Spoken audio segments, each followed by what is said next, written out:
Hola, ¿qué tal? Buenas tardes, adoradores. Mi nombre es Adriana Maldonado. El día de hoy, sábado 19 de junio, me toca continuar con el plan de lectura. Comenzamos. Del primer libro de Reyes, capítulo 10. La reina de Sabá visita a Salomón. La reina de Sabá se enteró de la fama de Salomón, con la cual él honraba el nombre del Señor. Así que fue a verlo para ponerlo a prueba con preguntas difíciles. Llegó a Jerusalén con un séquito muy grande. Sus camellos llevaban perfumes y grandes cantidades de oro y piedras preciosas. Al presentarse ante Salomón, le preguntó todo lo que había pensado, y él respondió a todas sus preguntas. No hubo ningún asunto, por difícil que fuera, que el rey no pudiera resolver. La reina de Sabá se quedó atónita al ver la sabiduría de Salomón y el palacio que él había construido, los manjares de su mesa, los asientos que ocupaban sus funcionarios, el servicio y la ropa de los camareros, las bebidas y los holocaustos que ofrecían en el templo del Señor. Entonces le dijo al rey: todo lo que escuché en mi país acerca de tus triunfos y de tu sabiduría es cierto. No podía creer nada de eso hasta que vine y lo vi con mis propios ojos. Pero en realidad no me habían contado ni siquiera la mitad. Tanto en sabiduría como en riqueza superas todo lo que había oído decir. Dichosos tus súbditos, dichosos estos servidores tuyos, que constantemente están en tu presencia bebiendo de tu sabiduría. Y alabado sea el Señor tu Dios, que se ha deleitado en ti y te ha puesto en el trono de Israel.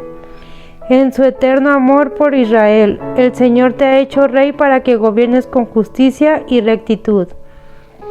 Luego la reina le regaló a Salomón 3,960 kilos de oro, piedras preciosas y gran cantidad de perfumes.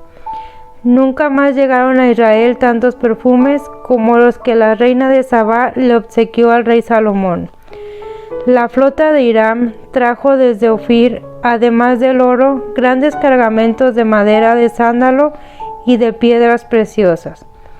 Con la madera, el rey construyó escalones para el templo del Señor y para el palacio real, y también hizo arpas y liras para los músicos. Desde entonces, nunca más se ha importado ni ha vuelto a verse tanto sándalo como aquel día. El rey Salomón, por su parte, le dio a la reina de Sabá todo lo que a ella se le antojó pedirle, además de lo que él, en su magnanimidad, ya le había regalado. Después de eso, la reina regresó a su país con todos los que la atendían. El esplendor de Salomón. La cantidad de oro que Salomón recibía anualmente llegaba a los 22,000 kilos, sin contar los impuestos aportados por los mercaderes, el tráfico comercial y todos los reyes árabes y los gobernantes del país. El rey Salomón hizo 200 escudos grandes de oro batido, en cada uno de los cuales se emplearon unos 6,5 kilos de oro. Hizo además 300 escudos más pequeños, también de oro batido, empleado en cada uno de ellos 1,5 kilos de oro. Estos escudos los puso el rey en el palacio llamado Bosque del Líbano. El rey hizo también un gran trono de marfil, recubierto de oro puro. El trono tenía 6 peldaños, un espaldar redondo, brazos a cada lado del asiento, 2 leones de pie junto a los brazos y 12 leones de pie sobre los 6 peldaños, uno en cada extremo.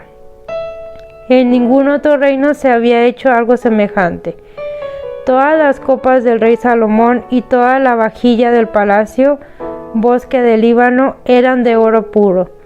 Nada estaba hecho de plata, pues en tiempos de Salomón la plata era poco apreciada. Cada 3 años, la flota comercial que el rey tenía en el mar, junto con la flota de Hiram, regresaba de Tarsis trayendo oro, plata y marfil, monos y mandriles. Tanto en riquezas como en sabiduría, el rey Salomón sobrepasó a los demás reyes de la tierra. Todo el mundo procuraba visitarlo para oír la sabiduría que Dios le había dado. Y año tras año le llevaban regalos, artículos de plata y de oro, vestidos, armas y perfumes, y caballos y mulas. Salomón multiplicó el número de sus carros de combate y sus caballos. Llegó a tener 1,400 carros, 12,000 caballos, los cuales mantenía en la caballería, y también en su palacio en Jerusalén. El rey hizo que en Jerusalén la plata fuera tan común y corriente como las piedras, y el cedro tan abundante como las higueras de la llanura. Los caballos de Salomón eran importados de Egipto y de Coa, que era donde los mercaderes de la corte los compraban. En Egipto compraban carros por 600 monedas de plata y caballos por 150, para luego venderlos a todos los reyes, hititas y sirios. Del primer libro de Corintios, capítulo 7. Consejos matrimoniales. Paso ahora a los asuntos que me plantearon por escrito. Es mejor no tener relaciones sexuales, pero en vista de tanta inmoralidad, cada hombre debe tener su propia esposa y cada mujer su propio esposo. El hombre debe cumplir su deber conyugal con su esposa e igualmente la mujer con su esposo. La mujer ya no tiene derecho sobre su propio cuerpo, sino su esposo. Tampoco el hombre tiene derecho sobre su propio cuerpo, sino su esposa. No se niegue el uno al otro, a no ser de común acuerdo, y solo por un tiempo para dedicarse a la oración. No tarden en volver a unirse nuevamente. De lo contrario, pueden caer en tentación de Satanás, por falta de dominio propio. Ahora bien, esto lo digo como una concesión y no como una orden.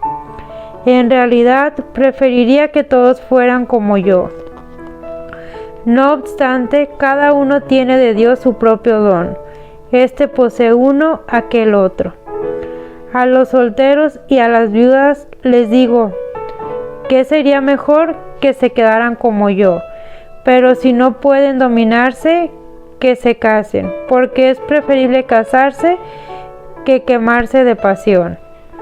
A los casados les doy la siguiente orden, no yo, sino el Señor, que la mujer no se separe de su esposo. Sin embargo, si se separa, que no se vuelva a casar. De lo contrario, que se reconcilie con su esposo.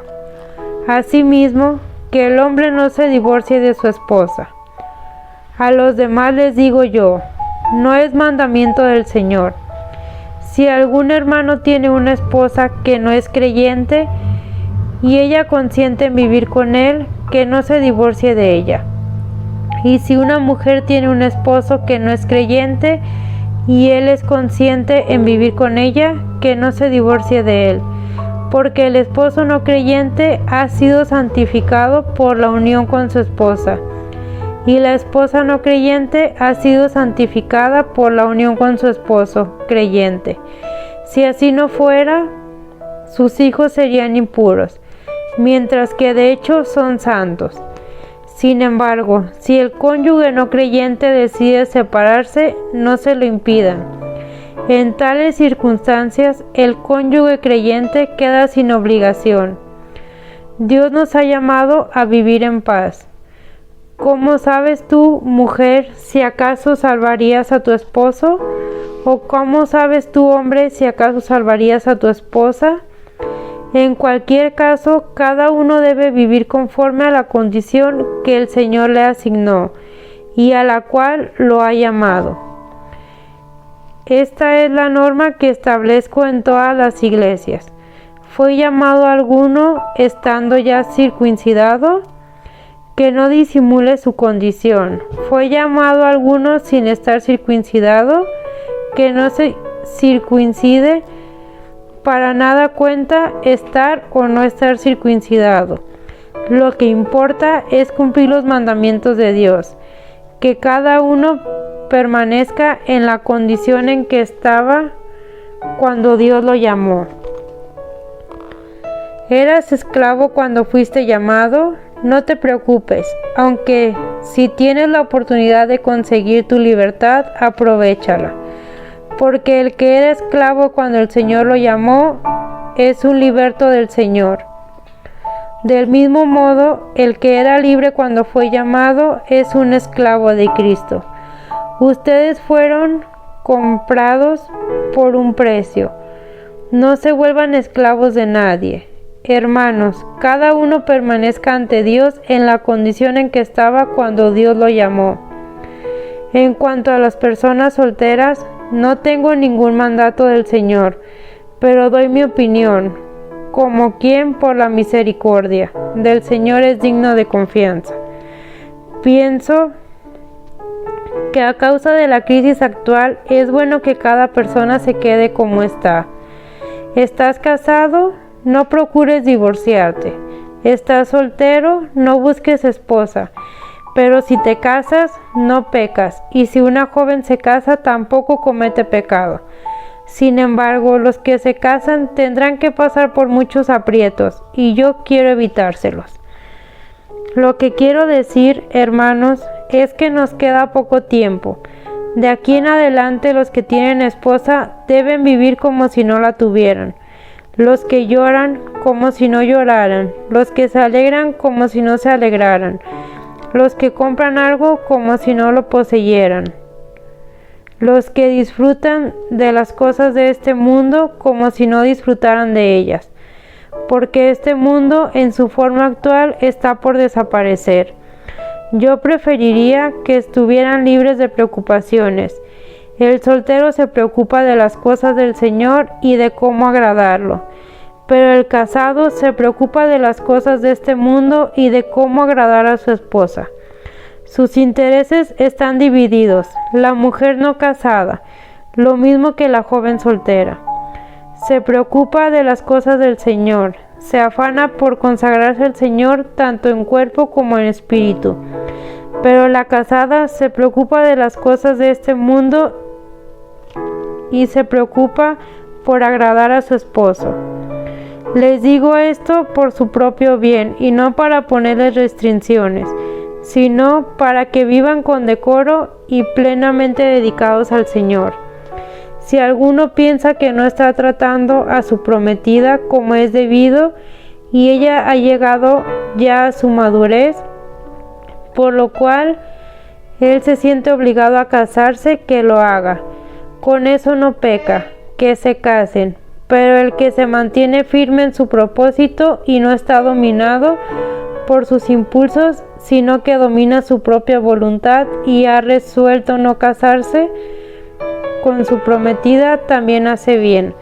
De modo que el que se casa con su prometida hace bien, pero el que no se casa hace mejor. La mujer está ligada a su esposo mientras él vive, pero si el esposo muere, ella queda libre para casarse con quien quiera, con tal de que sea en el Señor. En mi opinión, ella será más feliz si no se casa, y creo que yo también tengo el Espíritu de Dios.